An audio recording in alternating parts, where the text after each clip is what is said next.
Si t'es dans ton adolescence, je vais te donner des conseils hygiène hyper importants que tu dois absolument savoir. C'est des choses que j'aurais aimé savoir avant, donc là je fais office de grande sœur. Mais bon, vous allez voir que c'est vraiment la base, c'est des choses hyper simples. Les filles, c'est mes réseaux sociaux pour voir tout ce qui est make-up, outfit, tout, etc. Ou si vous avez des questions, mais du coup je vous réponds là-bas. Les filles, la toute première chose, c'est de ne pas éclater ses boutons. Je vous le dis parce qu'en plus généralement on a beaucoup à cet âge-là et on veut vite s'en débarrasser. Et surtout moi, j'en avais des énormes sur le front. Parce qu'en fait, quand vous allez éclater vos boutons, surtout si vous allez le faire souvent, et bah ça va laisser des traces. En gros, vous allez avoir des taches et parfois ça prend du temps à s'enlever, genre c'est compliqué. Donc chose à pas faire du tout. Et si vous avez vraiment beaucoup de boutons, allez chez un dermatologue. Ma mère, elle m'avait pris rendez-vous, je crois à l'âge de 10 ans, quelque chose comme ça. Elle va vous proposer des crèmes, des traitements, etc. Maintenant, pour limiter la possibilité d'en avoir, même si c'est grave normal d'en avoir, tu vas devoir t'hydrater, donc boire beaucoup d'eau, même si je sais que c'est compliqué, à chaque fois je vous le dis. Tu vas aussi adapter ta skincare en fonction de ta peau. Donc par exemple, tu vas prendre un gel nettoyant, donc pour les peaux grasses, à tendance acnéique. Si t'as la peau sèche, bah pour la peau sèche ou pour la peau mixte, etc. La chose hyper importante, parce que je sais qu'il y a beaucoup de personnes qui ne font pas ça, c'est de s'hydrater le visage. Genre je comprends pas. Comment tu peux sortir de chez toi sans avoir le visage hydraté? Les crèmes hydratantes, ça se trouve partout, surtout en grande surface. Vraiment, le plus important, c'est de mettre de la crème solaire. La crème solaire que je mets, c'est celle-là. Elle est trop bien, c'est la Caudalie. Et franchement, cette crème solaire, elle laisse un beau fini sur la peau. À mettre quand il y a du soleil, mais aussi quand il n'y a pas de soleil, genre quand il pleut. Si t'en as marre d'avoir des lèvres pas hydratées, gercées, pas belles du tout, utilise de la vaseline. Je vous conseille ça surtout parce que c'est pas cher du tout et en plus c'est super bien. Tes lèvres, elles vont être lisses, elles vont être hydratées. C'est bien parce que la vaseline, tu peux l'utiliser pour autre chose. Ça a plusieurs utilités. Ensuite, quand tu te laves, donc après t'être rasé, tu vas venir utiliser un gommage, ça hyper important. Mais pas directement après, genre 48 heures à peu près, genre quelques jours après. Et le mieux, c'est de prendre des gommages avec des grains fins. Et quand vous lavez aux parties intimes, utilisez vraiment quelque chose exprès pour ça. Moi, par exemple, j'utilise une mousse nettoyante. Ça peut être autre chose, par exemple, un gel que vous allez pouvoir trouver en grande surface super facilement. Après la douche, les filles, vous allez venir hydrater votre corps. Ça aussi, il y a beaucoup de personnes qui savent pas. Et même moi, quand j'étais jeune avant, franchement, je trouvais que ça servait à rien. Après, ma mère a me forcer, et tant mieux. C'est à mettre tous les jours, les filles. Une autre chose qui est utile, c'est d'avoir une petite trousse de secours où vous allez mettre, par exemple, vos serviettes hygiéniques, vos lingettes intimes aussi. Enfin bref, vous voyez toutes ces choses-là. Ça va être une trousse que vous allez tout le temps mettre dans votre sac. Vous allez jamais la sortir. Dernière chose qui est hyper importante, mais simple, c'est de dormir. Dormir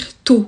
Genre je sais c'est dur pour tout le monde, mais c'est hyper important surtout de se lever tôt, ça va vous permettre de faire des choses dans la journée. Vous allez être plus productif. Voilà, c'est tout pour moi. Si vous avez des questions ou autres, n'hésitez pas à me dire en commentaire. Et voilà, bisous.